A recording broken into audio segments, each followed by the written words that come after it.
Mombasani na fululiza hadi katika kaunti ya Vihiga na wapata viongozi wa Linda Mwananchi wakiongozwa na gavana wa Siaya James Orengo wameshikilia kuwa seneta wa kaunti ya Nairobi Edwin Watenye Sifuna ndiye katibu mkuu wa chama cha ODM. Wakizungumza katika mkutano wa hadhara na wakazi wa kaunti ya Vihiga, viongozi hao wameshtumu hatua ya seneta wa kaunti ya Vihiga Godfrey Otsoti kuvamiwa na wahuni alipokuwa kaunti ya Kisumu, wakisema kamwe hawataogopa kuikashifu serikali.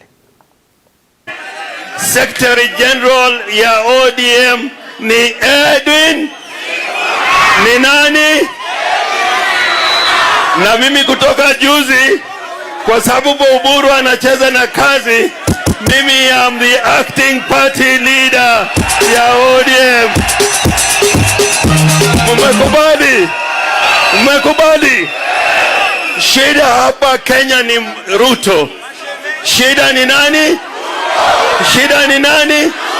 Mama hapa Shamahoho leo nikiwa bado katibu mkuu wa chama cha ODM, seneta wa Nairobi na naibu kiranja wa walio wachache kwenye bunge la Senate. Kwa hivyo sisi tunataka tuseme, tunakemea vikali wale ambao walituma wajambazi kuweza kumpiga mheshimiwa Osotsi. Lakini ile kitu tunasema, hatutaogopa, hatutauziwa uoga. Hata juzi alipigiwa huko Kisumu kwa sababu ya haki ya wananchi. Na wale wote ambao walipiga Osotsi, si Wajaluo wote walipiga Osotsi. Wajaluo wanaheshimu Osotsi. Wale wachache walipiga Osotsi, wale magoons, tunataka wote wakamatwe. Tunataka wote washikwe, waingizwe ndani.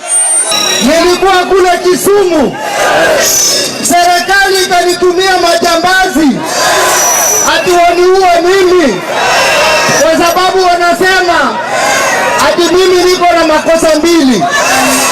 Kosa la kwanza ati mimi nasema one term.